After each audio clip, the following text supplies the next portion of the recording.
Oh teman-teman semuanya. Nah sebelum mulai nih aku mau tanya dulu nih ke teman-teman semua kalau misalnya kalian tuh ada kesulitan nggak sih sama materi di perkuliahan nih sebagai masukan buat ke aku ke sesi-sesi kita mentoring ini setelah ini gitu teman-teman ya. Seterusnya. Oke aman semua artinya ya teman-teman ya. Nah di sesi ini kita bakal lanjutin materi yang banyak kalian request gitu ya. Materi Bayesian Data Analysis.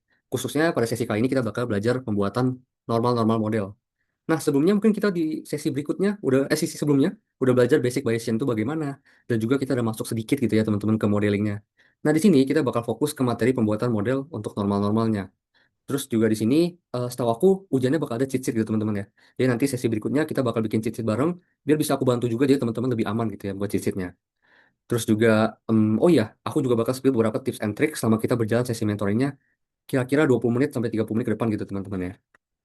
Nah, untuk materinya sendiri sengaja aku ambil sebagian besar itu bakal dari PPT Binusma ya. Jadi teman-teman bisa lebih sesuai dan juga lebih ready buat kalian ujian nantinya gitu. Di sini juga nanti kita bakal belajar perhitungan atau derivasinya teman-teman dan kita bakal lanjut ke codingannya. Nah, di akhir juga aku udah nyiapin latihan soal yang bakal kita bahas bareng-bareng. Jadi implementasinya itu teman-teman bisa lebih paham dan juga lebih siap buat ujian nantinya. Nah, sebelumnya aku bakal jelasin dulu konsep dasarnya dan juga refresh sedikit gitu ya. Lalu ada rumusnya apa saja yang bakal kita pakai. Mungkin boleh juga teman-teman sambil dicatat gitu ya, biar bisa di trace back lagi. Di sini juga aku udah nyiapin whiteboardnya dan juga materinya. Teman-teman juga tenang aja nanti bakal aku share materinya biar kalian bisa refresh lagi gitu teman-teman. Nah, pertama kita masuk ke bagian yang pertama. Yaitu mungkin kita bakal refresh sedikit teman-teman terkait materi normal, distribusi normal di Bayesian sebelum kita membuat model normal-normal. Nah, di normal sendiri, normal ini ada dua parameter yang teman-teman perlu perhatiin. Yang pertama yaitu yang ini. Yang ini adalah disebut mu atau mean dari si populasi. Dan yang kedua itu ada ini. Ini itu adalah variance dari populasi, teman-teman. Variance. Nah, terus teman-teman juga perlu take notes kalau misalnya eh, model ini digunakan hanya untuk data yang bersifat kontinu. Kontinu itu apa? Misalnya seperti angka pada umumnya gitu teman-teman ya. Namun di sini bisa bentuk negatif, positif, dan lainnya yang penting angka real. Nah di sini ada penentunya juga. Angka real itu bisa dari minus infinite sampai infinite positif gitu teman-teman ya. Jadi angkanya cukup gede, cakupannya cukup beragam, cukup bisa digunakan dengan baik, dan hampir segala kasus gitu teman-teman angkanya ya. Jadi juga ada example, contohnya. Contohnya itu adalah IQ score. IQ score ini bisa valid untuk menggunakan distribusi normal karena angka IQ itu cukup beragam dan juga selalu di rentang yang ada di sini, rentang domain ini. Misalnya IQ itu bisa berbentuk 123 atau mungkin 78 itu kan cukup valid ya teman-teman ya. Lalu di bagian bawahnya sini ada PDF atau misalnya singkatannya itu probability distribution function. Nah, ini sebenarnya yang bakal ngebentuk visualisasinya nanti. Nah, visualisasinya itu ntar bakal kayak gini biasanya. Seperti gunung gitu gambarnya banget seperti ini. Nah, PDF itu bagaimana cara kerjanya? Cara kerjanya itu adalah misalnya X-nya itu diganti dengan angka yang teman-teman tentukan atau mungkin angka dari datanya gitu ya. Contohnya kita umum X-nya kita ubah jadi 0 misalnya. Nah, itu bakal muncul misalnya di titik sini kalau X-nya 0. Kemudian saat X-nya 1 lalu dia menjalankan perhitungannya ini bakal muncul di sini misalnya. Lalu X-nya berapa muncul di sini, sini dan seterusnya gitu teman-teman ya. Nah, titik-titik yang ada di sini semua ini itu yang bakal menentukan visualisasinya dengan menarik garis ya teman-teman ya. Garisnya. Sehingga membentuklah visualisasi seperti ini. Inilah PDF yang digunakan distribution function. Lalu kemudian juga kita lanjut tuh sebelum lanjut ke pembuatan model, aku mau refresh dikit juga nih tentang rumus probabilitas dari Bayesian. Nah, aku udah siapin di sini materinya. Kalau rumus probabilitas Bayesian itu kita perlu perhatiin empat hal, teman-teman. Di mana di sini ada posterior, lalu ada prior di sini, ada likelihood di sini, dan juga ada normalization di sini. Namun, hal yang perlu kita perhatikan di sini ada tiga, teman-teman. Yaitu yang posterior ini, yang prior ini, dan juga yang likelihood ini, teman-teman. Nah, jadi sebenarnya posterior itu adalah hasil gabungan dari prior dan juga likelihood, teman-teman. Di mana posterior itu bisa disebut seperti kesimpulan akhirnya gitu, teman-teman ya. Nah, sedangkan kalau prior ini adalah data yang kita punya dari penelitian sebelumnya. Dari misalnya mu dari penelitian sebelumnya itu bisa kita ambil, lalu kita gabungkan dengan likelihood atau kecocokan data dengan parameter yang kita pilih. Gitu, teman-teman. Dan ketika digabung itu akan menghasilkan posterior di kiri. Sehingga kenapa posterior itu disebut kesimpulan akhirnya. Jadi seperti mu yang baru gitu, teman-teman ya. Dan di bawah ini bisa kita sebut normalization. Namun umumnya normalization itu eh, digunakan, namun bukan sebagai hal yang penting di sini. Penting juga sih, cuman kita fokus ke ketiga ini teman-teman ya. Nah, di sini mungkin sebelum kita ke normal-normal, ada yang mau bertanya dulu teman-teman untuk materi ini? Oke, aku anggap aman ya teman-teman ya, karena ini refresh juga, harusnya kita udah belajar kemarin. Nah, selanjutnya kita ke bagian perhitungan derivasinya teman-teman. Di sini mungkin kita bakal coba ngertiin ya teman-teman sedikit aja. Juga sebenarnya derivasinya tuh cukup rumit, jadi cukup mengenal dan tahu aja teman-teman sehingga bisa jaga-jaga satu ujian nantinya. Misalnya tiba-tiba ditanyain atau diperluin, dan juga teman-teman bisa mengisi jawaban untuk soal tersebut gitu ya teman-teman ya. Nah, ini aku ambil dari cheat sheet aku pada saat UTS tahun lalu. Dan ya memang sebenarnya derivasinya itu nggak simpel dan sulit untuk dimengerti gitu teman-teman. Jadi aku ngerasa better emang ditulis aja di cheat sheet. Nanti kalian bisa sesuaiin aja angka sama soalnya gitu pada saat ujian gitu teman-teman ya. Nah, di sini tuh ada yang prior, lalu ada likelihood dan juga ada yang posterior teman-teman. Nah, sebenarnya di sini juga Oh, yang bawah ini enggak ya teman-teman, normal, normal inverse gamma ini enggak masuk. Yang ini sama ini itu belum. Ini bakal kita bahas di materi berikutnya teman-teman. Cuman, aduh, ke dikit ya teman-teman ya. Nah ini nggak apa-apa, kita kasih aja. Jadi di sini juga aku udah kasih notes ya teman-teman ya. Kalau misalnya normal-normal dan normal inverse gamma itu sebenarnya cukup cukup relevan gitu ya, cukup mirip teman-teman. Jadi nanti di soal itu jangan sampai ketukar teman-teman. Ini bisa ditulis juga di cheat sheet-nya atau notes-nya gitu teman-teman ya. Jadi kalau normal-normal itu biasanya dicari atau ditanya itu adalah min-nya atau mu-nya. Dan diketahui variansnya itu berapa gitu teman-teman ya. Sedangkan kalau normal inverse gamma itu kebalikannya.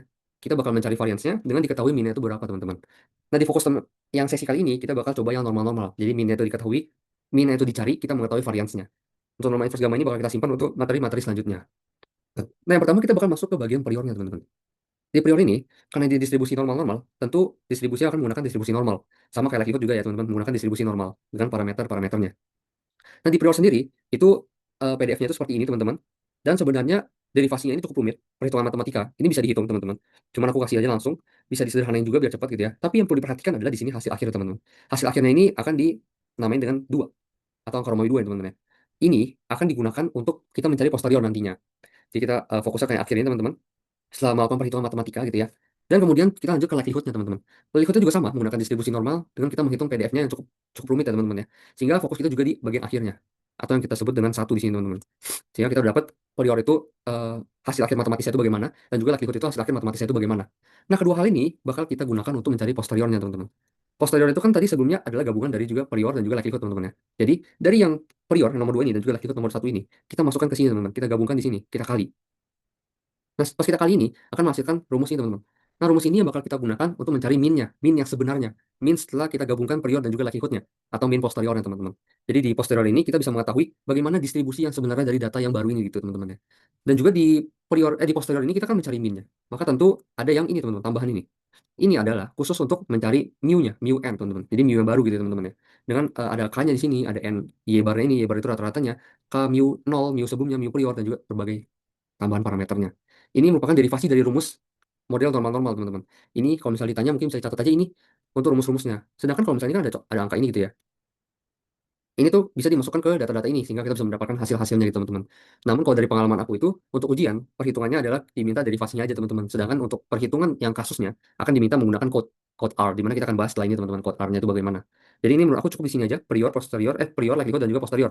Ini teman-teman bisa tulis di cheat sheet-nya untuk derivasinya itu bagaimana, sehingga nanti pada saat ujian itu bisa dipindahkan gitu ke tempat ujiannya gitu, teman-teman ya.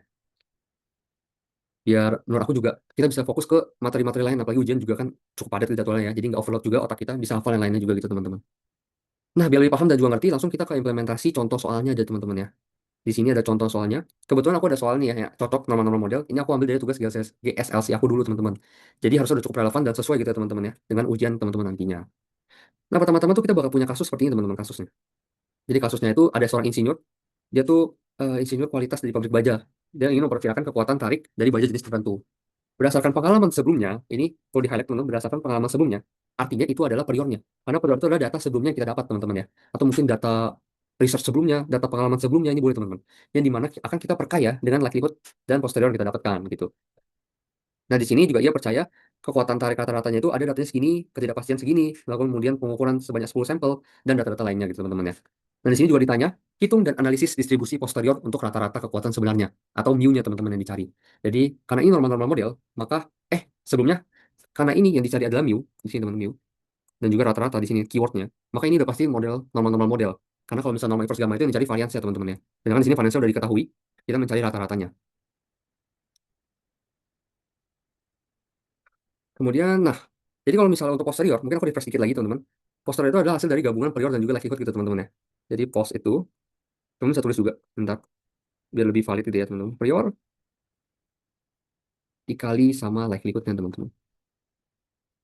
Nah, posterior itu adalah hasil dari prior dikali likelihood. Lalu, mungkin kita akan langsung jawab aja teman-teman ya, biar untuk menghemat waktu. Di sini biar lebih ngerti juga. Kalau misalnya ada pertanyaan langsung ditanyain aja teman-teman. Nah, ini untuk jawaban kasusnya. Di sini yang pertama yaitu aku bakal biasanya sih aku nulis ini ya teman-teman ya, diketahuinya apa aja. Jadi nanti pada saat dibutuhkan itu kita nggak perlu baca soalnya lagi, tapi tinggal kamus yang udah kita buat gitu teman-teman diketahuinya. Dan di bawahnya aku udah nulis apa aja yang bisa kita dapat dari soalnya gitu ya teman-teman ya. Misalnya di sini tuh ada prior min, itu adalah mu 0 atau data sebelumnya di sini ya teman-teman. Berdasarkan pengalaman sebelumnya, ia percaya. Ini jadi prior karena data sebelumnya. Nah, rata-rata prior itu ada di 551, lalu untuk standar deviasinya itu ada di 33, ya teman-teman ya. Lalu dia juga bilang soalnya jumlah sampelnya itu ada 10. Dan juga rata-rata sampelnya itu 561. Dan terakhir datanya itu adalah simpanan bakunya sebesar 20. Nah, dari data yang kita punya ini, kita hitung ke prior dan juga likelihood-nya. Ini likelihood dulu ya, mungkin kita priornya dulu. Mungkin tadi urutannya prior, likelihood digabung jadi posterior gitu teman-teman ya. Nah, kita ke priornya dulu. Untuk priornya tentu pakai distribusi normal teman-teman dengan parameter ini. Parameter itu ada mu 0 dan juga variance 0 kuadrat. Nah, ini dari soal udah ada, tinggal kita masukin aja mu 0 itu 551. Lalu untuk variance 0-nya itu ada di 33. Tinggal di kuadrat aja teman-teman. Sehingga dapatlah priornya ini teman-teman. Priornya. Ini kita simpan dulu. Lanjut kita ke likelihood-nya. Likelihood-nya itu normal juga tentu distribusinya. Lalu kita menggunakan parameter mu dan juga variance dibagi 2. Nah, untuk ini kita menggunakan yang diketahui juga ya teman-teman ya. Simpanan bakunya itu sebesar 20. Kita masukin 20, N itu 10, dan juga mu-nya ini belum kita masukkan karena mu ini yang kita cari teman-teman, likelihood-nya. Nah, itu dapat likelihood dan juga priornya. Kita lanjut ke posteriornya teman-teman. Di sini posterior tentu yang paling rumit karena ini yang kita cari. Ini yang mau kita hitung teman-teman di sini. Nah, karena posterior dan juga likelihood itu menggunakan distribusi normal, maka posterior tentu juga menggunakan distribusi normal. Jadi bentuknya akan seperti ini dengan parameternya N yang baru teman-teman 0 lagi. Ini data baru gitu ya. Data yang mau kita apa ya? Mau kita buktikan gitu teman-teman ya dengan data-data sebelumnya dengan campuran ini yang sebenarnya pada saat situasi sekarang ini bagaimana gitu teman-teman. Nah, pertama kita bakal cari variansnya dulu teman-teman. Karena di sini tuh kita memerlukan mu dan juga varians. Nah, ini bakal kita cari dulu sebelum kita masukin ke dalam distribusi posteriornya teman-teman. Nah, dalam mencari varians posterior itu ada rumusnya. Rumusnya yaitu ini. Nah, rumusnya ini tinggal dimasukin datanya teman-teman dari data yang kamus kita tadi yang di atas. Jadi 33 ini dari atas ini. Dari atas ini 33, kita dapat masukin aja ke sini 20 juga. Dan akan didapatkan bahwa varians posteriornya sebesar segini, 38,58282. Lalu kita mencari simpangan baku dari posteriornya. Simpangan baku itu square root teman-teman. Square root dari si variance. Jadi tinggal kita square root aja. Dapat 6,2115. Aduh, cukup ini, guys. Nah, lalu kemudian kita mencari mu-nya teman-teman, atau rata-ratanya. Nah, mu ini punya rumus seperti ini juga teman-teman. Lalu kalau rumus sudah dapat, tinggal kita masukin aja datanya teman-teman. Dimasukin lah ada data 591, sampelnya 10, Y barnya 561 dan sebagainya, dan dapatkanlah bahwa mu-nya itu sebesar 560,6458. Nah, dari ketiga data ini, varian simpan baku dan juga rata-rata, itu bakal masuk ke hasil distribusinya teman-teman ya. Jadi hasil distribusinya itu bakal jadi seperti ini, normal 560,65, 38,58. Dan juga untuk simpan bakunya ini, oh ini maksudnya untuk pembulatan teman-teman ya. Pembulatan itu sebesar 6,21 kuadrat. Gitu. Nah, setelah ini untuk perhitungannya teman-teman, secara tulis tangan atau secara manual teman-teman ya. Nah, di sini kita bakal masuk ke bagian selanjutnya, yaitu kita akan analisis menggunakan code R, bahasa R teman-teman. Untuk bahasa sendiri, bahasa R yang kita gunakan teman-teman, karena kita fokus ke visualisasinya juga teman-teman. Di R itu visualisasi menurut aku memang yang paling bagus, menurut dosen aku juga dulu visualisasi yang paling bagus dibandingkan dengan Python. Jadi untuk Bayesian ini kita menggunakan bahasa R teman-teman ya. Nah, di sini mungkin aku jelasin sedikit codingannya gitu teman-teman, dan juga bisa diimplementasinya. Yang pertama tuh kita bakal inisialisasi dulu data-datanya seperti apa. Di sini misalnya ada mu 0 itu 551. Sebenarnya ini tuh eh, cukup mirip teman-teman dengan perhitungan sebelumnya, namun implementasinya hanya diberikan ke versi digitalnya atau versi code-nya gitu teman-teman ya. Jadi komputer yang akan melakukan perhitungannya, kita menginisialisasi, lalu memberikan data, memberikan rumus, dan menjalankan bagaimana yang ingin kita dapatkan gitu teman-teman ya. Di sini mu 0 itu nilai rata-rata awal gitu ya, atau priornya tadi. Lalu ada sigma 0 ini standar deviasinya maksudnya teman-teman. Dan juga n ini adalah sampelnya tadi 10. Y bar itu adalah rata-rata dari sampel yang kita peroleh tadi 561 di soal. Lalu sigma di sini 20 itu adalah standar deviasi dari populasinya. Nah, jadi sebenarnya di tahap ini belum ada proses perhitungan gitu ya teman-teman ya. Kita cuma definisiin parameter-parameter yang kita butuhin biar bisa kita gunain nanti di perhitungan posterior di code-nya gitu teman-teman ya. Selanjutnya kita masuk ke bagian perhitungannya teman-teman. Nah, di sini kita menghitung ada variansnya, ada var prior dan juga var data gitu ya teman-teman. Karena varians ini adalah kuadrat dari standar deviasi, maka tinggal di kuadrat aja teman-teman. Lalu di bagian bawah ini kenapa dibagi dengan n? Yang ini. Yang ini kenapa dia ada bagi n? Sedangkan yang atas nggak ada gitu teman-teman ya. Nah, ini karena yang digunakan adalah distribusi dari sampel mean-nya. Sehingga variansnya itu menjadi kayak gini gitu teman-teman ya. Beda dia. Terus di bawahnya itu ada varian posterior. Varian posterior ini sebenarnya formulanya itu berasal dari teori normal-normal conjugate model. Atau di mana konsepnya itu adalah menggabungkan informasi dari prior dan juga data. Jadi kalau misal priornya itu sangat yakin, maka prior itu bisa lebih berpengaruh. Jika yang datanya sangat kuat atau jumlah sampelnya besar, maka data itu bisa jadi lebih dominan teman-teman. Nah, kemudian setelah kita dapatin varians dari posteriornya, kita hitung juga standar deviasi dari posteriornya. Karena standar deviasi ini adalah akar dari varians, jadi bisa kita langsung square root aja teman-teman. Terus selanjutnya kita juga hitung mean posteriornya. Dan mean posterior ini formulanya didapetin dari weight average atau rata-rata berbobot. Bobot yang digunakan di sini adalah kebalikan dari varians. Jadi semakin kecil varians, semakin besar bobotnya. Gitu teman-teman. Nah, ini udah cukup clear gitu teman-teman ya. Ini cuma penjelasan aja. Bagaimana kita mengimplementasikan code-nya juga, rumus-rumusnya kita berikan ke code-nya gitu teman-teman. Selanjutnya itu sisa yang ini. Terakhir sebelum kita output. Yang CAT ini, yang CAT yang ke 95% ini, itu disebut credible interval, teman-teman.